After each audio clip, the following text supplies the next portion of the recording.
Anyong mga kabusan, ako nga pala si Glenn. For today's video ay aayusin ko na nga din dito yung mga ilalagay ko sa aking balikbayan box. At isa lang muna ang aking ayusin at sa susunod na araw naman yung isa. Paniguradong mapapasaya ko na naman ang aking pamilya nito, hindi lang din naman about sa pasalubong na matatanggap nila kundi makakasama ko na nga din sila. Matagal-tagal nga din kaming magkakalayo dahil nga sa trabaho, pero okay din naman kasi meron namang magandang naidulot nito para sa aming pamilya. Inuna ko nga muna ang tanggalin dito yung mga hangin sa loob ng plastic ng mga chocolates at saka ko naman linagyan ng mga tape. Mas okay kasi ito para sa akin, sayang din kasi yung space na lalagyan pa ng iba.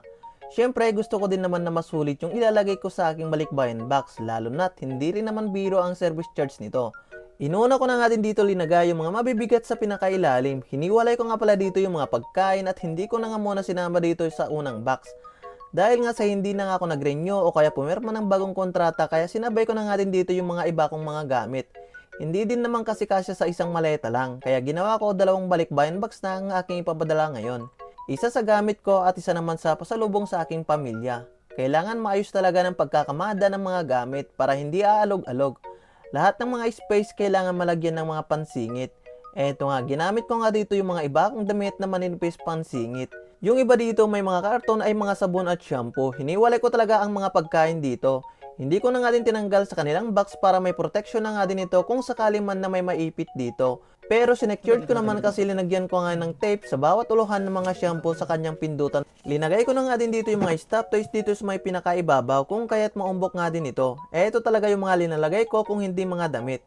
Protection din kasi ito kung magpatong-patong ang mga balikbayan box sa may cargo o kaya kapag binubuhat na nga din nila. Titape ko na nga din sana ito pero dahil maumbok nga ang stop toys kaya hindi ko nga din mapagdikit. Kaya tinawag ko nga muna dito si Jeff Conoy tapos narinig naman kami dito ni Jericho Rabal kaya tinulungan na nga din kami para malagyan ng mga tape. Parang nagtawag nga lang din ako ng tambay sa may kanto. Tax dawan.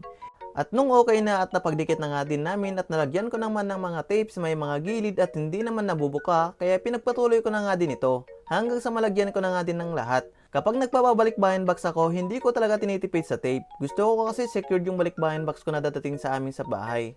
Ayaw ko kasi na magsisi kung sakali na masira ang box ko mga kabusan dahil nga sa nagtipid ako ng tape.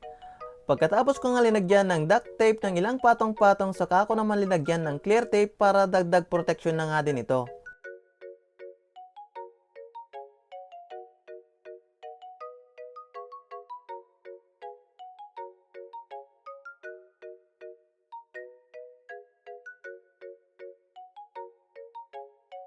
Habang naglalagay nga ako dito ng tape ng paikot, nakakaramdam naman ako dito ng pagkahilo. Nakakahilo pala itong ginagawa ko ng paglagay ng tape mga kabusan. Naks naman. Dahil marami pa naman itong sobra at hindi pa naman ako nakontento sa paglalagay ng mga tape, kaya linagyan ko pa nga ito ng ilang patong pa para mas okay yung balikbayan box ko. At dito na nga din ako sa may ibabaw ng upo habang naglalagay ng mga tape mga kabusan.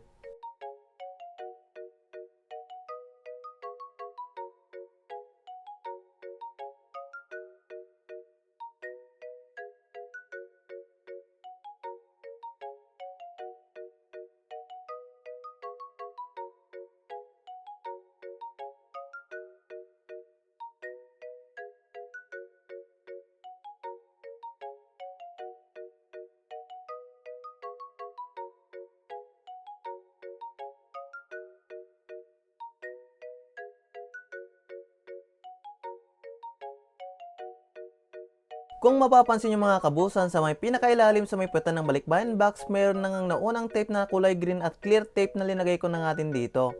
Okay na siya pero linagyan ko pa din ito ng duct tape para mas secured.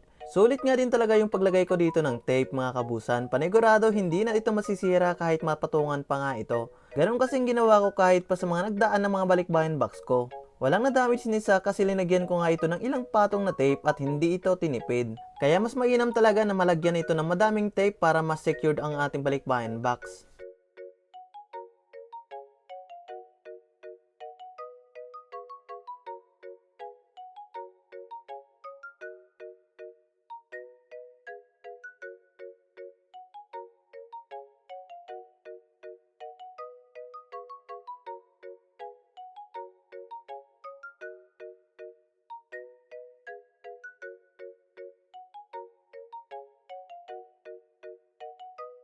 At nung okay na lahat, pati yung last na clear tape ay kinuskus ko naman ito para mas dumikit pa nga yung tape na linagay ko. Ito nga, sinubukan ko nga din pumatong dito sa ibabaw ng balikbayan box mga kabusan.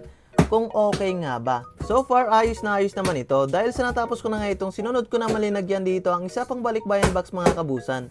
Linagyan ko nga lang ito ng tape sa may putan nito, sa may gitna naman pagkalagay ko ng mga information ko, linagyan ko na nga din ito agad ng clear tape para hindi na nga din ako mahirapan maglagay ng tape kapag meron na nga itong laman. So hanggang dito na lang ang video na ito mga kabusan. See you sa next vlog. Anyong!